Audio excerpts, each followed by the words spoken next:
Este es un mensaje del pastor John MacArthur, traducido y predicado en español para el mundo de habla hispana. Como ustedes saben, hemos estado estudiando una serie en las últimas semanas acerca del tema de los orígenes. Obviamente esto ha hecho que mi mente esté más alerta a nuestra sociedad y quizás más sensible de lo que ha estado en el pasado. Y creo que es apropiado decir que la mentira de que el universo como lo conocemos el día de hoy evolucionó es la mentira más sofisticada, más compleja y de mayor sofisticación académica que existe.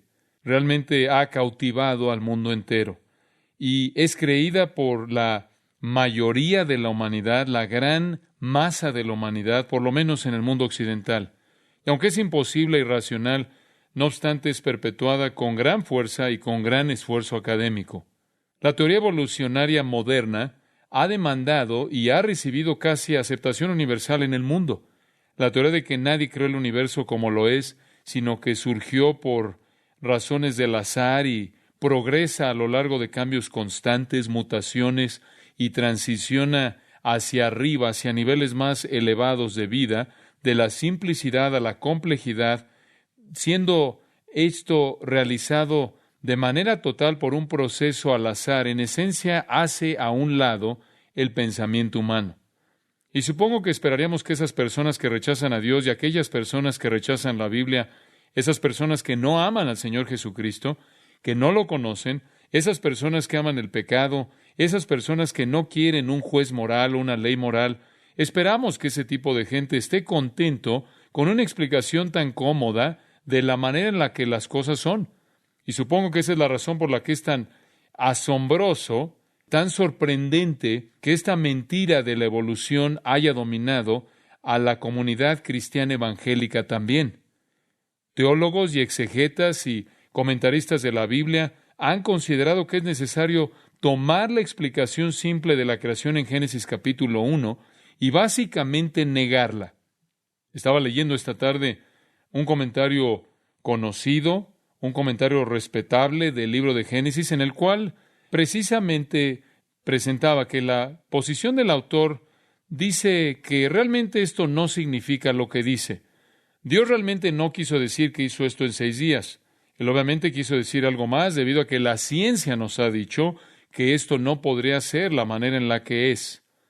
Francamente, no es fácil imponer la evolución en Génesis 1. Es una tarea muy difícil para cualquier comentarista o cualquier exegeta, porque no hay absolutamente nada en esa sección de las Escrituras, o realmente en ningún otro lugar de la Biblia, que dé lugar a una interpretación tan absurda como la evolución. No hay absolutamente nada en el texto de Génesis 1:1 al 2:3, en donde tiene usted el relato de la creación que en forma alguna describa algo que sea evolutivo. Como consecuencia, para que estas personas impongan la idea de la evolución en Génesis 1, tienen que negar el relato simple, directo, inequívoco, claro, histórico de la creación. Y tienen que reclasificar ese relato de la creación como alegoría, o como mito, o como leyenda, o como un estilo poético no literal. Ellos, para hacer eso, lo que hacen es que acomodan la Biblia a la evolución impía, irracional e imposible. Y lo vuelvo a decir, no hay nada en el texto para hacer que alguien concluya que esto es alegoría. No hay nada en el texto que de alguna manera sea poético en el idioma hebreo. No hay nada que se oiga como mito o leyenda. Y entonces inventan esas cosas para imponer la evolución impía en las Escrituras. Y usted hace la pregunta, ¿por qué la gente que dice ser cristiana hace eso? Bueno, hay varias razones. Número 1, es para ser aceptados en círculos académicos. Es muy importante si usted está en un contexto universitario, si usted está en un contexto académico, es muy importante que usted no sea un creacionista si usted quiere mantener su posición, si quiere un trabajo. En segundo lugar, la gente hace eso porque es ignorante de la verdadera ciencia. Realmente no entienden la ciencia y a dónde la ciencia puede ir y a dónde no puede ir. Y básicamente han sido engañados por la ciencia, llamada así de manera falsa. Y en tercer lugar, creo que pueden verse motivados de la misma manera en la que Darwin se vio motivado, y eso es por la ilusión de la apariencia. Darwin desarrolló todo este sistema en base a observaciones ilusorias que no tenían nada que ver con el ADN, nada que ver con genética, nada que ver con lo que realmente estaba pasando. Entonces, por esas razones, ser intimidado por la comunidad académica, ser intimidado por la ciencia falsa y, en cierta manera, ser algo intimidado por las ilusiones de observación que han sido transmitidas, ellos doblan la rodilla y adoptan la idea de la evolución, la cual está construida sobre el concepto de la uniformidad. Esto es lo que llamamos un concepto uniformitarianista. Esto es que todo simplemente continúa de la misma manera en este proceso largo de múltiples billones de años. Todo está progresando al mismo paso. Ellos ven uniformidad. Ellos observan que las cosas van a cierto lugar y extrapolan de eso que siempre han ido al mismo lugar y que por lo tanto debe haber comenzado con algo muy simple y avanzar al mismo paso, a la misma velocidad, hasta el punto que llegamos hoy. Ese proceso, suponen ellos, debe haber tomado 20 billones de años. No obstante, la Biblia no permite una ilusión así. En 2 de Pedro capítulo 3 nos dice que los burladores vendrán y los burladores dirán esto, porque desde el día en que los padres durmieron, todas las cosas permanecen así como desde el principio de la creación. Y estos burladores, en esencia, están negando la segunda venida y dicen, nada cambia. Todo sigue exactamente de la misma forma uniformitariana. Nada cambia. Obviamente afirman la creación, pero dicen que desde la creación nada ha violado un proceso uniformitariano. Pero el versículo 5 dice, estos ignoran voluntariamente que en el tiempo antiguo fueron hechos por la palabra de Dios los cielos y también la tierra que proviene del agua y por el agua subsiste. Y se está refiriendo a la creación aquí, por lo cual el mundo de entonces pereció anegado en agua. Pero los cielos y la tierra que existen ahora están reservados por la misma palabra, guardados para el fuego en el día del juicio y de la perdición de los hombres impíos. Hay personas que dicen que todo siempre ha continuado como lo fue desde el principio. Se han olvidado que hubo un tiempo en el que los cielos existieron hace mucho tiempo atrás y la tierra fue formada a partir del agua y por agua, y otro tiempo en el cual fue destruida siendo inundada. En otras palabras, Pedro está señalando el hecho de que no todo ha continuado a lo largo de un proceso uniformitarianista desde el principio, sino que más bien han habido dos acontecimientos cataclísmicos. Uno, la creación, y el otro, la inundación o el diluvio universal global. Han habido alteraciones inmensas en la tierra como la conocemos. La creación en sí misma fue cataclísmica. Originalmente los cielos existieron hace mucho tiempo atrás y la tierra fue formada a partir del agua y por agua, y comentaremos más acerca de eso cuando regresemos a Génesis. Y hubo un tiempo en el que el globo entero fue destruido, siendo inundado con agua, lo cual tuvo un impacto cataclísmico inmenso en la superficie de la tierra. Esta tierra no ha existido en un tipo de existencia uniformitarianista, sino que más bien dos cataclismos inmensos han afectado su condición actual, uno siendo la creación misma y el otro siendo el diluvio. Los uniformitarianistas dicen que los estratos en las rocas, los sedimentos en los estratos, los fósiles y el compañero químico del fechado geológico basado en el uniformitarianismo demandan una tierra que tiene billones de años de edad. Durante los principios del siglo XIX, la presuposición central del uniformitarianismo era que el presente es la clave del pasado. Esto es que todo siempre ha sido en el pasado como lo es en el presente. Y esto fue popularizado por James Hutton y Charles Lyell, quien a su vez influenciaron a Darwin. El uniformitarianismo es la creencia de que el origen y el desarrollo de todas las cosas pueden ser explicados exclusivamente en términos de las mismas leyes naturales y los mismos procesos vistos en operación en la actualidad. El uniformitarianismo ha sido la columna vertebral de la geología histórica moderna y es responsable por la suposición que es ampliamente aceptada de que la Tierra tiene billones de años de edad. Los uniformitarianistas insisten en que todas las características geológicas y formaciones que una vez se atribuyeron a cataclismos geológicos, ahora pueden ser explicados de manera satisfactoria mediante procesos ordinarios que operan a lo largo de periodos de tiempo inmensamente largos. Eso, en esencia, es su perspectiva. Scott Halls, escribiendo acerca del colapso de la evolución, nos dio esa definición. No obstante, los creacionistas han defendido y han realmente rechazado eso, diciendo que las evidencias geológicas no apoyan la uniformidad, sino el cataclismo. Y en particular, la superficie de la Tierra demuestra un cataclismo universal hidráulico masivo. Esto significa un cataclismo relacionado con agua. Y en la creación hubo literalmente una tierra que estaba cubierta por el agua, que fue prácticamente reformada cataclísmicamente en el tiempo del diluvio, y hubo un diluvio que cubrió la tierra, de nuevo teniendo un efecto inmenso en su formación.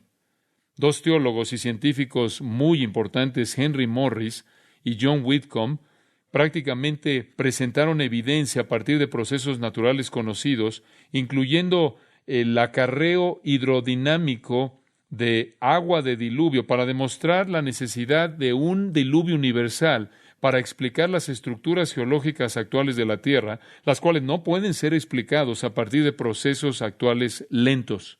Francamente, la ciencia, la verdadera ciencia, no apoya a los evolucionistas. Los fenómenos geológicos generales, como la preponderancia de rocas sedimentarias y estructuras que están por toda la superficie de la Tierra, incluyendo las conchas de animales marinos que se encuentran en las partes más altas de las montañas más altas, y también prácticamente los depósitos de fósiles casi repentinos y los enormes cementerios grandes y profundos de fósiles, como también la formación presurizada del gas y del carbón. Todo esto apunta a una catástrofe de agua, no a algún proceso natural lento. Los estudios recientes más y más están confirmando esto. Scott Halls resume algo de esta evidencia, simplemente para dárselas brevemente, y cito: los creacionistas sostienen que los principios uniformitarianistas simplemente no pueden explicar la mayor parte de las características y formaciones geológicas. Por ejemplo, hay una meseta tibetana enorme que consiste de depósitos sedimentarios que es de miles de pies de ancho, que se encuentra actualmente en una elevación de 3 millas a nivel del mar, por arriba de altitud. La formación Karoo de África contiene un estimado de 800 billones de animales vertebrados. El área de fósiles Herring en California contiene aproximadamente 1 billón de peces dentro de un área de 4 millas cuadradas. El concepto uniformitarianista es igualmente incapaz de explicar la meseta de Columbia en la parte noroeste de Estados Unidos, la cual es una meseta increíble de lava que tiene varios miles de pies de anchura y que cubre un área de 200,000 millas cuadradas. El uniformitarianismo tampoco puede ofrecer una explicación razonable para los conceptos importantes geológicos, tales como la construcción o edificación de montañas. Fin de la cita. Y sigue, y no los voy a aburrir con esto. Todas estas cosas demandan un cambio repentino, dramático, ser sepultados de manera rápida, y el lithofication, como son llamados, son esenciales para la formación y preservación de los fósiles. La única manera posible en la que puedes tener conchas de mar en las cimas de montañas a miles de millas de distancia del mar es si una vez hubo agua ahí. Douglas Kell, escribiendo en su libro La creación y el cambio, dice, y cito: la suposición uniformitarianista de que millones de años de trabajo geológico extrapolando del presente procesos naturales lentos se necesitarían para explicar estructuras tales como el Gran Cañón en Norteamérica, por ejemplo, es cuestionado seriamente por la explosión del monte Santa Elena en el estado de Washington el 18 de mayo de 1980. Una energía masiva equivalente a 20 millones de toneladas de dinamita destruyó 400 kilómetros cuadrados de bosque en 6 minutos, cambiando la faz de la montaña y prácticamente sacando de las profundidades tierra y roca, dejando formaciones no diferentes del Gran Cañón. Estudios recientes del fenómeno del Monte Santa Elena indican que si se hicieran intentos por fechar estas estructuras que fueron formadas en 1980 en base a teoría uniformitarianista, millones de años de tiempo de formación serían postulados de manera necesaria. Irónicamente, uno de los argumentos centrales usados para demostrar la cronología uniformitarianista, la columna geológica, realmente vista más de cerca, de hecho, da testimonio del catastrofismo. Fin de la cita. Y continúa. Hay otros indicadores interesantes de un universo joven. Uno que me parece fascinante es el asunto del polvo en la Luna. Antes de que el hombre llegara a la Luna, se asumía por parte de algunos científicos que estaban comprometidos con el paradigma que involucraba que la Luna probablemente tenía 3.5 billones de años de edad, que habría una capa de polvo muy gruesa en la Luna. Un escritor, R.A. Littleton, un astrónomo y consultor del Programa Espacial de Estados Unidos, escribió lo siguiente, y cito: la superficie lunar está expuesta a los rayos solares directos y a fuerte luz ultravioleta y rayos X, y pueden destruir las capas de la superficie de roca expuesta y también reducirlas a polvo a una velocidad de menos de decenas de miles por pulgada por año. Pero inclusive esta cantidad diminuta podía, durante la época de la Luna, ser suficiente para formar una capa de varias millas de profundidad. Su teoría era que la Luna tenía varias millas de profundidad de polvo. Entonces, se nos dijo que el astronauta Neil Armstrong leyó de esto y estaba muy preocupado de que cuando saliera de la nave espacial se podría hundir para siempre en un mar prácticamente sofocante de polvo. Por otro lado, él encontró muy poco polvo. Si los cálculos que indican la tasa de acumulación de polvo fueran precisos, no hubieran habido 1 billón de años de polvo. Ni siquiera hubieron 1 millón de años de polvo. De hecho, solo había unos cuantos miles de años de polvo si el polvo es formado de esa manera mediante la luz ultravioleta del Sol. Algo más interesante tiene que ver con el petróleo. Cuando las reservas de petróleo son abiertas mediante la perforación, la presión inmensa en la reserva forza que el petróleo, en cierta manera, salga como una especie de geyser. La gran presión que está rodeando la reserva petrolera, piensan algunos geólogos, que da testimonio de una tierra joven.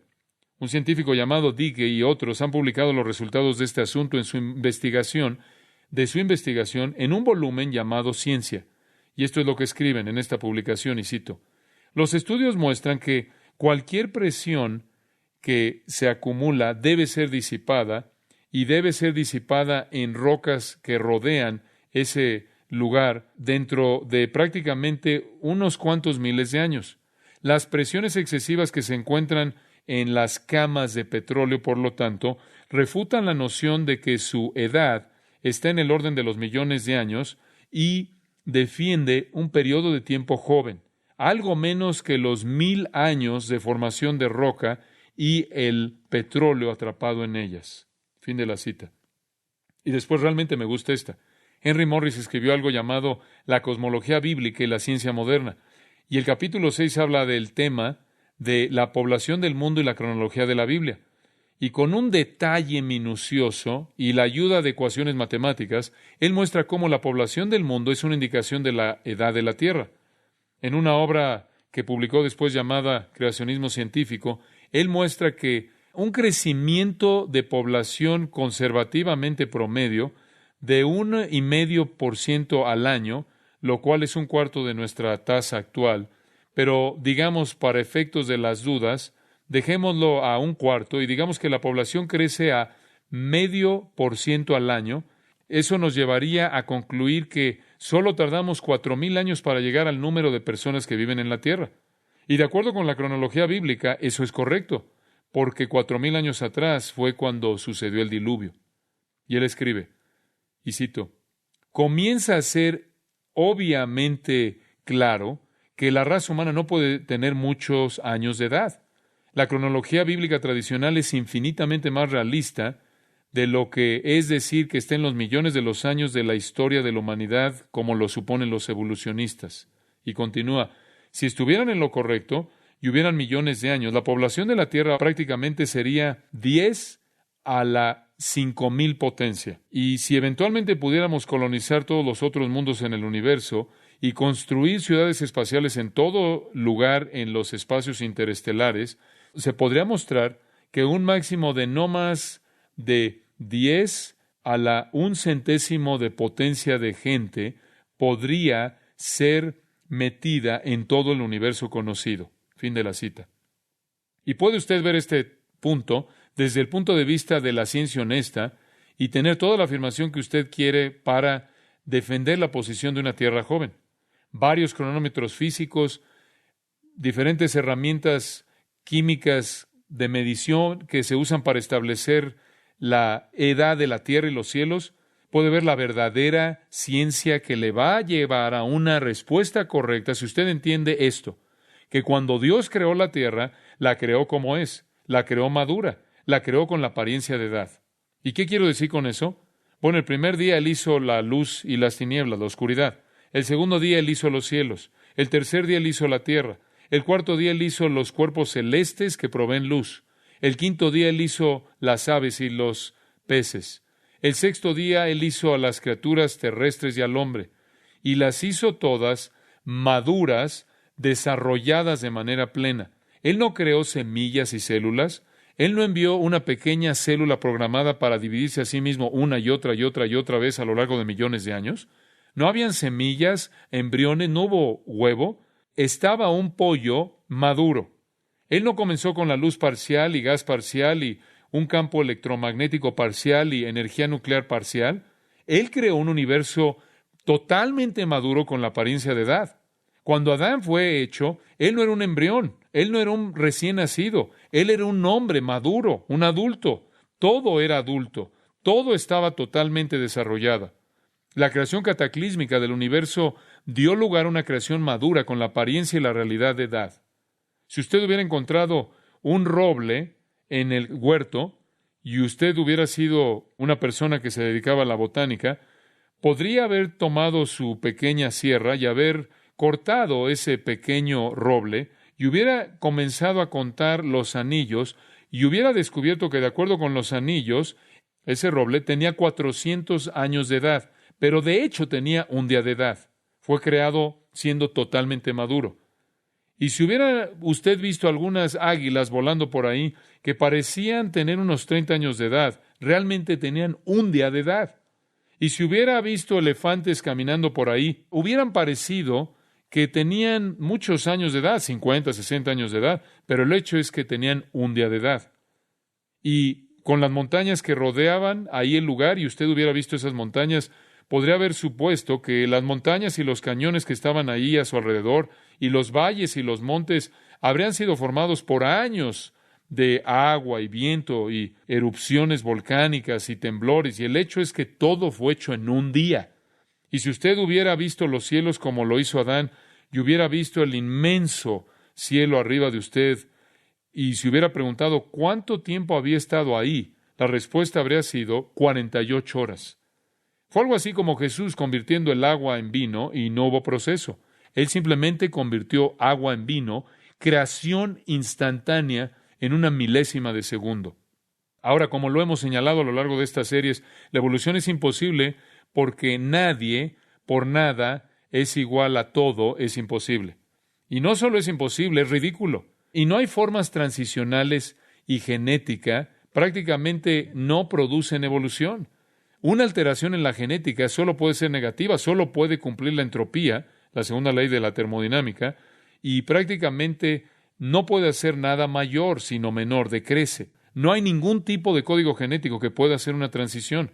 Cualquier cosa está sujeta a la genética que tiene y nada más que eso. Como lo hemos visto, la geología honesta no puede apoyar a un mundo de edad o a un mundo que está evolucionando. El registro de los fósiles no prueba la edad, prueba cataclismo y así sigue. Ahora, únicamente les estoy dando esto porque le estoy pidiendo a la ciencia que sea honesta en esta situación.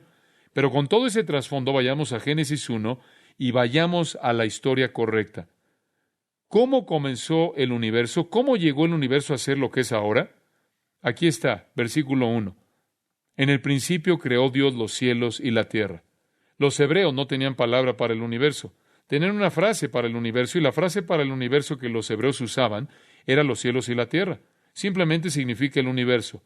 En el principio creó Dios, creó Bará ex nihilo, de la nada, el universo, sin ningún material que existía previamente, ninguna energía que existía previamente. Dios creó el universo entero. Ahora, Dios no tenía origen. Esa es la razón por la que en Éxodo 3:14 Él dice, yo soy el que soy. Él es el Eterno. Él, el Eterno, no siempre fue el Creador, pero en algún punto en la eternidad se volvió el Creador. Ahora hicimos la pregunta en la última ocasión, ¿cómo creó? Y la respondimos por su palabra. Versículo 3, y dijo Dios, sea la luz. Versículo 6, luego dijo Dios, hay expansión en medio de las aguas. Y versículo 9, dijo también Dios, júntense las aguas, y así sigue. Y Dios creó simplemente hablando y todo existió. Así creó. ¿Y cuándo creó? Él creó en 6 días, alrededor de 6,000 años atrás, quizás un poco más de eso, pero ciertamente bajo los 10,000 y cerca de los 6,000 años. Ahora, la pregunta que no respondí la última vez fue ¿por qué creó? Y claro, la primera respuesta es porque quiso. Y esa es la mejor respuesta y la más veraz. La siguiente respuesta es ¿por qué quiso hacerlo? Y la respuesta a esa pregunta es bastante obvia. Quiso hacerlo porque quiso desplegar su gloria, y la creación le dio otra oportunidad para desplegar su gloria a los ángeles celestiales, como también a la humanidad, que llegaría a valorar su gran poder creador. En Apocalipsis 4:11 dice, Señor, digno eres de recibir la gloria y la honra y el poder, porque tú creaste todas las cosas, y por tu voluntad existen y fueron creadas. Les dije que lo hizo porque Él quiso, lo hizo porque Él lo quiso hacer, y deseó hacerlo por la misma razón que eternamente en su presencia Él será alabado y glorificado por este inmenso despliegue de poder creador, lo cual despliega su majestad y su naturaleza. En Isaías 43, versículo 7, Él dice, lo hice para mi gloria, lo hice para mi gloria. Y dentro de esta creación Él hizo al hombre. Y para dar un paso más hacia adelante, Él no solo lo hizo para desplegar su gloriosa inteligencia masiva, su poder masivo, su sabiduría masiva, su inmenso amor de la belleza y complejidad, y sin embargo orden y sistematización. Y Él está desplegando tanto acerca de su naturaleza en su creación. Pero también en la creación se le dio la oportunidad, en virtud de la creación del hombre, para desplegar algo que de otra manera no podría haber desplegado. Y eso es su gracia y su misericordia. Y entonces lo hizo para desplegar su gloria, para mostrar su gloria, la gloria de su creación y la gloria de su redención. También podría decir usted que lo hizo para proveer una novia para su hijo. Les he dicho antes, y solía pensar que nunca lo había leído esto en ningún lugar, y simplemente me sacudió cuando estaba estudiando las Escrituras, que un día Dios le dijo al hijo que lo amaba con un amor perfecto, y dijo, te amo tanto que quiero darte un regalo. Y entonces voy a crear y voy a redimir de la humanidad una novia para ti, y voy a traer a esa novia a la gloria, y esa novia va a ser vestida en justicia y santidad para siempre, y esa novia va a llevar tu imagen, y esa novia va a adorarte y servirte para siempre por los siglos de los siglos. Y ese es mi regalo de amor para ti como hijo. Este plan glorioso de Dios de darle a su amado, al segundo miembro de la Trinidad, una expresión de amor divino eterno, al concederle una humanidad redimida que reflejara su gloria y lo sirviera y lo alabara para siempre. ¡Qué pensamiento tan inmenso! ¡Qué pensamiento tan glorioso! Y eso está encerrado en el propósito de la creación. Bueno, no había leído eso en ningún lugar hasta que descubrí un pequeño escritor desalentador, desanimador del siglo XII, Ricardo de San Víctor, en su clásico, en una obra clásica. Y él captura la médula de esta gran verdad. Él enseña que el Dios infinito, el Dios Padre infinito, hizo existir ex nihilo un mundo material finito para las criaturas finitas en la imagen personal de Dios para proveer una novia hermosa para su Hijo.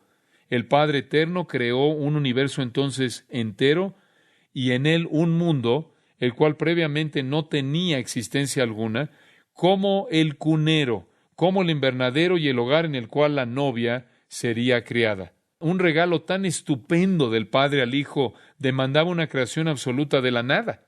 Eso es lo que enseñó, y él estaba en lo correcto. En el principio creó Dios los cielos y la tierra. Por cierto, en el principio lanza una realidad que previamente no existía: tiempo. No existió hasta que Dios lo creó. En cierto punto en la eternidad, Dios habló y de esta manera hizo que existiera el universo, incluyendo el tiempo. El tiempo, como también el espacio y la materia, es una criatura y siervo del Dios que los hizo. El tiempo es la criatura de Dios. Y el tiempo proveyó el marco apropiado para la creación, día 1 hasta el día 6. El tiempo no es absoluto, el espacio no es absoluto y la materia no es absoluta. Y el tiempo y el espacio y la materia como las conocemos van a dejar de existir. Antes de que existiera la esfera material, antes de que hubiera materia en el espacio, no podía haber tiempo. San Agustín lo dijo de esta manera, y cito: con la moción o el movimiento de criaturas, el tiempo comenzó a correr su curso. Es absurdo buscar el tiempo antes de la creación como si el tiempo pudiera ser encontrado antes del tiempo. Si no había moción de una criatura espiritual o corpórea por el cual el futuro, moviéndose a lo largo del presente, pudiera tener éxito el pasado, entonces no habría tiempo en absoluto. Una criatura no podría moverse si no existiera. Por lo tanto, debemos decir que el tiempo comenzó con la creación en lugar de que la creación comenzó con el tiempo. Ambos son de Dios, porque de Él y para Él son todas las cosas. Fin de la cita. Entonces Dios creó el tiempo, junto con todo lo demás. El versículo 1 afirma el hecho general. Después los versículos 2 al 31 lo dividen en una secuencia. Veamos el día 1. Esto realmente es emocionante.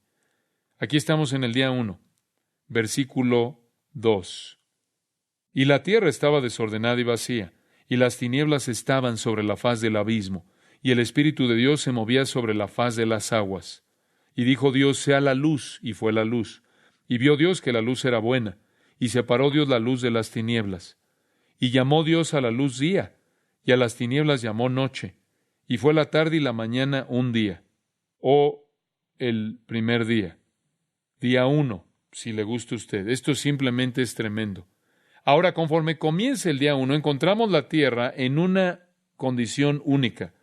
3 frases son usadas para describirla. Era, nos dice aquí, desordenada y vacía, las tinieblas o la oscuridad estaba sobre la faz del abismo, y el Espíritu de Dios se movía sobre la faz de las aguas. Esas 3 frases nos dan la condición de la creación en el día 1. Tomemos la primera, conocida. Y la tierra estaba desordenada y vacía. Ahora, por cierto, cada vez que en el hebreo el sujeto viene antes del verbo, tiene la intención de enfatizar algo nuevo acerca de él. Un hebreo podría traducirlo así: con respecto a la tierra, estaba desordenada y vacía. Tiene usted este nuevo planeta, y en este nuevo planeta, el cual es el enfoque, tiene una saga geocéntrica de redención de aquí en adelante hasta la recreación de los nuevos cielos y la tierra nueva. Con respecto a esta tierra, esto que es nuevo era tohu wabohu en el hebreo. Ahora, ¿cómo entendemos tohu wabohu? Esto es desordenada y vacía. Bueno, en cierta manera sé lo que los comentaristas cristianos dicen. Entonces regresé y busqué al comentarista judío Humberto Cassuto. Y quiero saber qué era lo que los hebreos pensaban de esto, qué era lo que los eruditos judíos piensan de esto, y cómo definían la etimología de estas palabras. Tohu significa desierto, significa un lugar devastado, significa un lugar sin nada, y babohu significa vacío. Era un lugar vacío, sin nada. ¿Eso tiene sentido? Era un lugar vacío que no tenía nada. ¿Podemos aprender algo más de eso? Sí podemos, porque tohu wabohu, usadas juntas, se encuentran en otros pasajes de las Escrituras. Obsérvenlo en Jeremías 4:23. Y esto es muy iluminador. Ahora, aquí está Jeremías, y Jeremías realmente está triste en el capítulo 23 porque él realmente está sufriendo. Versículo 19. Mis entrañas, me duelen las fibras de mi corazón. Este es un periodo doloroso en la vida de Jeremías. Mi corazón se agita dentro de mí. No callaré, porque sonido de trompetas oído, oh alma mía, pregón de guerra. Quebrantamiento sobre quebrantamiento es anunciado, porque toda la tierra es destruida. De repente son destruidas mis tiendas, en un momento mis cortinas. Lo que está sucediendo aquí es la destrucción de Judá, Y el viejo Jeremías toma la frase de Génesis 1:2, versículo 23.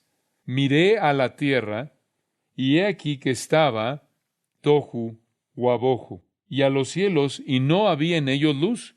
Él toma el lenguaje mismo de Génesis para describir la condición de Judá después de la destrucción devastadora que fue traída por su conquistador gentil.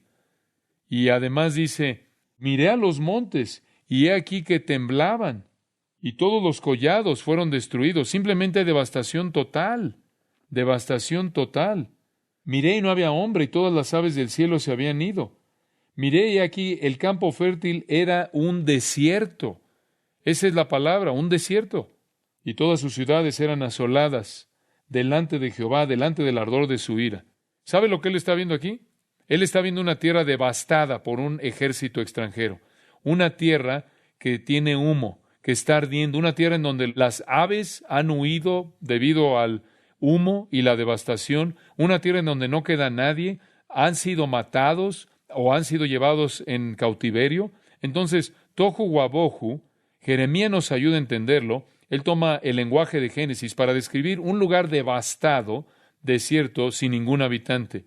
Ha perdido su belleza anterior. No tiene forma alguna, no tiene belleza alguna. Está desolado y está vacío, no hay habitantes debido a la matanza y a la guerra.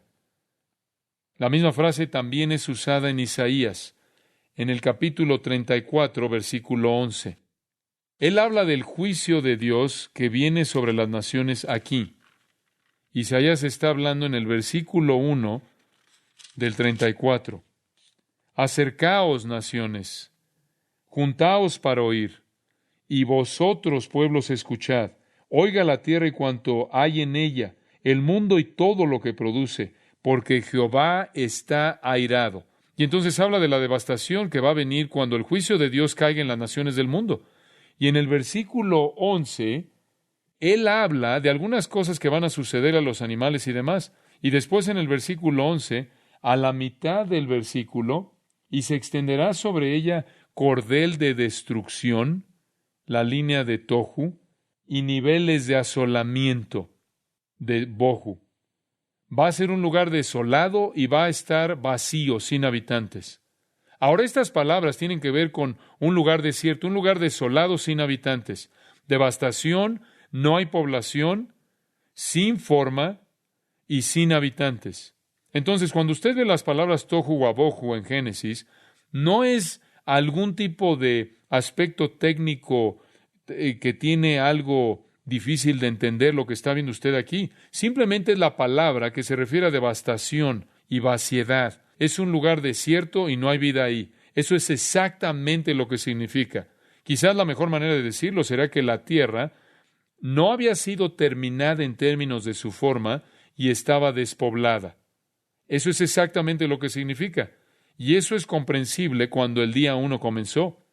El material estaba ahí.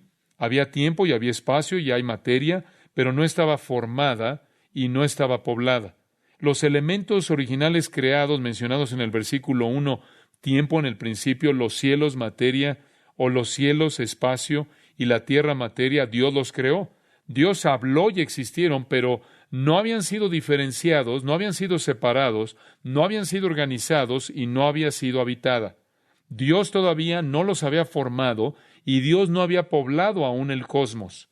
Entonces tiene usted los materiales, digamos, en bruto mencionados en el versículo 1, tiempo, espacio, materia. Son descritos en primer lugar como no terminados en términos de su forma y no poblados en términos de habitantes. En segundo lugar, encontramos una descripción. El versículo 1 dice, y las tinieblas estaban sobre la faz del abismo. Y la razón de esto es que Dios no había creado la luz. Y hasta este punto, a lo largo de la eternidad, no ha existido luz creada. No hay luz creada. Todo era tinieblas, oscuridad. La tierra entonces, en esta forma, digamos, sin forma hasta cierto punto, sin habitantes, está inmersa en oscuridad total, absoluta. No hay luz en absoluto. Las tinieblas están esparcidas sobre todo. Eso es lo que dice, sobre la superficie. No dice la tierra, sino del abismo. Y bueno, eso es interesante. Eso introduce otro componente aquí. ¿Qué es el abismo? El abismo primeval. El abismo es un sinónimo usado en las Escrituras para el mar. De hecho, observe más adelante en el versículo 2, las tinieblas sobre la faz del abismo y el Espíritu de Dios se estaba moviendo sobre la faz de las aguas. Y aquí Dios, a través del Espíritu Santo, define el abismo como agua. La palabra abismo es usada como un sinónimo para el mar. Puede ver eso, por ejemplo, en Isaías 51, 9 y 10. Entonces, ¿qué tenemos aquí? Tenemos a la tierra inmersa en oscuridad, lo cual al tocar la superficie de la tierra, toca la superficie del agua. Entonces, la tierra está cubierta con agua. La superficie entera de la tierra es agua. Es un abismo, es un mar, es un océano global que está rodeado por oscuridad universal. Se hace referencia a esto también en el Salmo 104, versículos 5 y 6. Él fundó la tierra sobre sus cimientos, no será jamás removida. Con el abismo como con vestido la cubriste, sobre los montes estaban las aguas. Y dice que las aguas estaban cubriendo los montes. La tierra no formada literalmente estaba cubierta de agua. En un sentido, este es como un alfarero que quiere moldear una vasija hermosa y después llenarla, pero para usarla primero toma una bola, digamos, un pedazo de arcilla, lo coloca ahí en la rueda para moldear y poderla así moldear para que pueda cumplir el propósito que tiene en mente. Entonces Dios, en primer lugar, toma el material en bruto y es una mezcla de elementos cubiertos con agua existiendo en una oscuridad universal, esto antes de que empiece a darle forma. Y esto, por cierto, creo que es lo que Pedro quiso decir en 2 de Pedro 3:5, cuando dice que la tierra fue formada del agua. La tierra fue formada del agua, desde el agua, y por agua. Claro, eso se refiere al diluvio. Proverbios 8:27 dice que Él dibujó un círculo sobre la faz del abismo. En primer lugar, la materia se volvió esférica. Entonces Dios tenía esta bola de elementos que constituirían la tierra cuando la moldeó y estaba inmersa en agua, estaba rodeada en agua. Y el tercer comentario del estado de la tierra en el día 1 es muy notable. Y el Espíritu de Dios se movía sobre la faz de las aguas. Me encanta esta palabra, se movía. Es la palabra estaba revoloteando. Sobre este material no formado, este material sin vida, que está inmerso en agua y está inmerso en oscuridad, estaba revoloteando el Espíritu de Dios, Ruach Elohim, Dios el Espíritu. Y esto indica un cuidado de supervisión, un cuidado divino.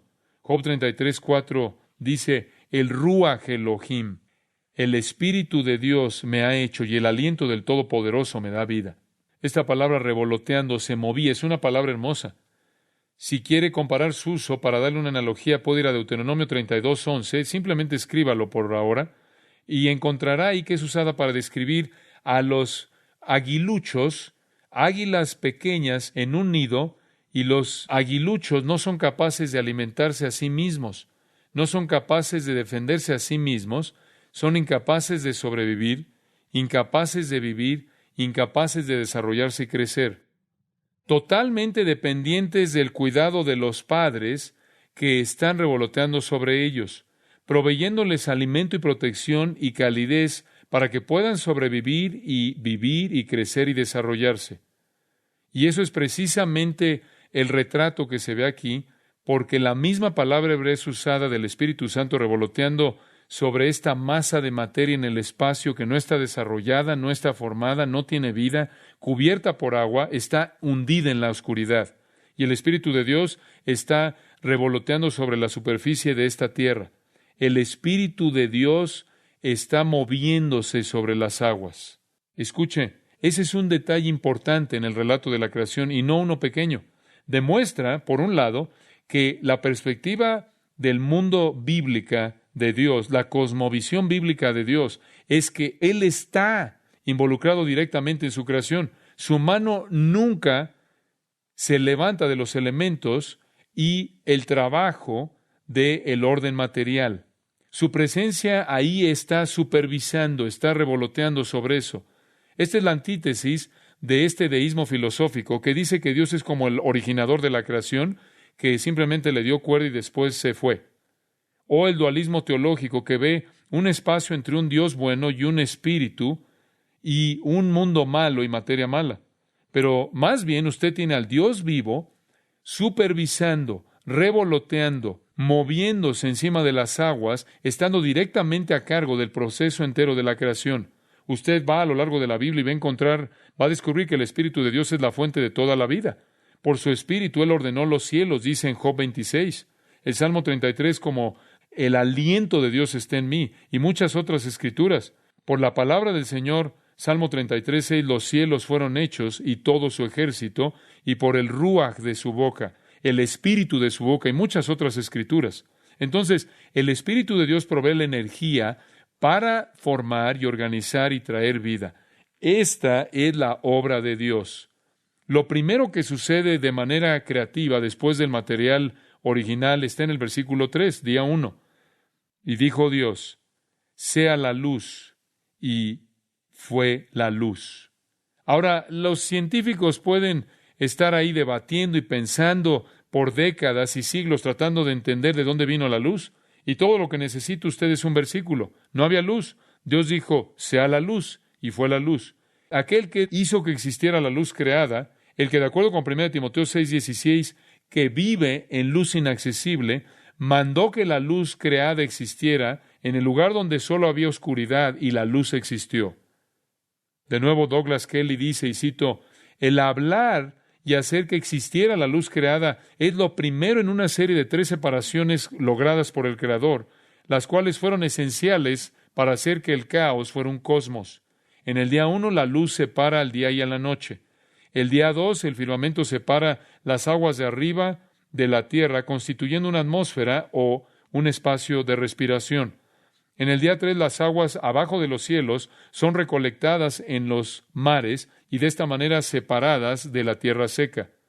Estas 3 separaciones muestran la mano poderosa de Dios, moldeando y organizando la masa de agua oscura en la dirección de un huerto hermoso, un lugar donde vivir, un lugar hermoso donde vivir para las plantas, animales y la humanidad. Fin de la cita. Con la creación de la luz fue establecida una sucesión cíclica de días y noches, periodos de luz y periodos de oscuridad. Como veremos, viendo aquí en el versículo 5, Él llamó la luz día y llamó a las tinieblas noche. Y tiene usted ahí el ciclo de noche y día. Eso significa que la Tierra inmediatamente comenzó a rotar sobre su eje y había una fuente de luz de un lado de la Tierra que correspondía al Sol, el cual no fue creado sino hasta después, y había oscuridad del otro lado de la Tierra también. Dios creó la luz y hubo luz simplemente porque Dios dijo que existiera. Oh Dios, creo que un hombre que viniera a arreglar varias cosas que estuvieran esparcidas en confusión en algún lugar oscuro, antes de que Él haga algo, prende la luz. Versículo 4, y vio Dios que la luz era buena. Dios vio que la luz era buena. Ahora esa declaración es repetida en el versículo 10, versículo 12, versículo 18, versículo 21, versículo 25 y versículo 31. Todo lo que Dios creó fue bueno, ¿no es cierto? Todo lo que Dios creó fue bueno. Y al final de esto, versículo 31 lo resume. Y vio Dios todo lo que había hecho, y he aquí que era bueno en gran manera. Ahora, las obras del Creador solo podrían ser buenas, entonces eso no nos sorprende en absoluto. Todo lo que Él hizo fue bueno. Ahora, Dios, cuando Dios dice que es bueno, ese es un estándar bastante alto. Dios mismo es el estándar original de lo que es bueno, y Él dijo que era bueno, y si Él dijo que era bueno, es bueno. El estándar de bondad no está fuera de sí mismo. Hace mucho tiempo atrás, un hombre llamado Novaciano capturó este punto en una declaración del tercer siglo acerca de Dios. Escuche lo que él escribió en el tercer siglo, obviamente traducido en inglés, y cito: ¿qué es posible que usted dijera que es digno de Él? Él es más sublime que todo lo que es sublime, más alto que todas las alturas, más profundo que toda profundidad, más claro que toda luz, más brillante que todo el brillo, más espléndido que todo esplendor, más fuerte que toda fuerza, más poderoso que todo el poder, más hermoso que toda la belleza, más verdadero que toda la verdad, más duradero que todo lo que es duradero, más grande que toda majestad, más poderoso que todo poder, más rico que todas las riquezas, más sabio que toda la sabiduría, más amable que toda la bondad, mejor que todo aquello que es bueno, más justo que toda justicia, más misericordioso que toda misericordia. Toda buena virtud debe, por necesidad, ser menor que Él, quien es el Dios y fuente de todo. Fin de la cita. ¡Qué gran declaración! La bondad incomparable de Dios demanda que toda luz, tierra seca, mares, diferentes tipos de vida animal, todo lo que es, fuera bueno. La razón que está mal no es debido a Dios, sino debido a la caída y a la rebelión del hombre y a la corrupción de su creación, que era totalmente buena, pero comenzó siendo buena. Y el versículo 4 dice: y Dios separó la luz de las tinieblas. Esa es la razón por la que Isaías 45:7 dice que Dios es el que forma la luz y crea las tinieblas, la oscuridad. Esto comienza el ciclo de días. Él separa la luz de las tinieblas. Él creó la luz, pero no destruyó las tinieblas, esto es la oscuridad. Y nunca fue su deseo, como el Creador, que hubiera luz perpetua en absoluto, sino más bien que tanto la oscuridad y la luz operaran de manera consecutiva. Y eso fue bueno, que operaran de manera consecutiva durante periodos dados en un orden cíclico incambiable. Y Él lo hizo porque encajaba con su plan creador. Encajó más bien con su plan que la tierra diera vueltas para tener luz y para tener oscuridad. Y en el versículo 5 les dio nombres. Él llamó a la luz día y a las tinieblas llamó noche. Y así fue. Y fue la tarde y la mañana. Y así fue y así ha sido siempre. Desde el primer día ha habido luz y ha habido oscuridad. Ha habido día y ha habido noche. Y ese ciclo constante de luz y oscuridad, día y noche, ha definido cómo es este universo y la tierra desde el día 1. Y el versículo 5, y fue la tarde y la mañana un día. Cuando la luz pasó, el periodo destinado para la oscuridad llegó y fue llamado tarde. Y cuando la noche pasó, el periodo destinado a la luz llegó y fue llamado mañana. Y con ese comentario la Biblia indica el término del primer día que jamás existió. Y en ese día, ¿qué fue creado? La luz. La luz. Dice usted, ¿pero cómo podía haber luz sin el sol? No sé. Si lo dijera, lo sabría. Pero ciertamente no cree que Dios no pudiera crear luz, pero que pudiera crear el sol para dar luz. Ese es un primer día espectacular, ¿no es cierto? Ciertamente no cree que Dios no podría crear luz, pero podría crear el sol para dar luz. Ese es un día bastante espectacular, ¿no es cierto? Un primer día espectacular. Simplemente en caso de que alguien pudiera pensar que este es un proceso evolutivo, de manera enfática, dice en el versículo 5, y fue la tarde y la mañana un día. Esa es una traducción literal del hebreo. No 1.000.000 de años, un día, un ciclo de luz y noche, tarde y mañana, y la creación es lanzada. El poeta inglés llamado Juan Dryden, con una imaginación muy grande, escribió una canción para el día de Santa Cecilia, y la escribió, creo, alrededor de 1687. Y esta canción, una canción magnífica acerca de la creación, más tarde le fue expresada con música por George Frederick Handel. Voy a dejar la música a un lado y simplemente les voy a leer la letra. Esto es lo que Juan Dryden escribió con gran imaginación acerca de la creación. Cuando la naturaleza abajo de una gran multitud de átomos estaba, y no podía dejar su cabeza, una voz con tono fue oída desde arriba: levántate, tú más que muerto. Y después el frío y el calor, lo húmedo y lo seco, fueron ordenados a sus estaciones para que brincaran y llegaran ahí, y el poder de la música obedeció. De la armonía celestial, este marco universal comenzó. De armonía a armonía, a lo largo de todo el compás de notas corrió, el diapasón cerrándose en completo en torno al hombre, y llegó hasta concluir con el hombre. Y del poder de las palabras sagradas, las esferas comenzaron a moverse, y algo más bien de la alabanza del Creador a todos bendijo arriba. Y entonces, cuando la hora final y terrible devore, la trompeta será oída en alto, los muertos vivirán, los vivos morirán, y la música va a desintonizar el cielo. Fin de la cita. Esto es brillante, pero así será. Esta creación gloriosa, corrompida por la caída, algún día en su corrupción encontrará que dejará de existir así, después se creará un nuevo cielo y una nueva tierra para que nunca vuelva a conocer la corrupción. Hemos vivido aquí y bendecimos a Dios porque viviremos ahí. Padre, te damos gracias por el poder de tu palabra, por su claridad. Gracias por este relato directo, claro, de cómo comenzó todo el día 1.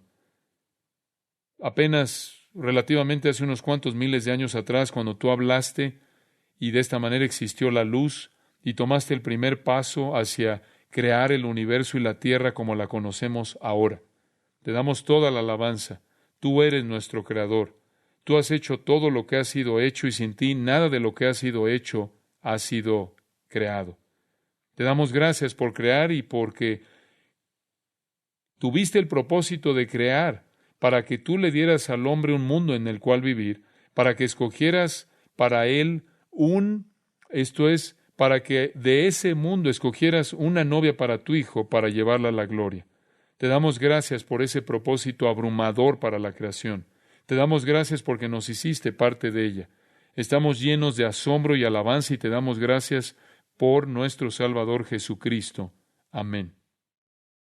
Para más información sobre los mensajes y libros del pastor John MacArthur y de los derechos legales de los mismos, puede acceder a la página en gracia.org.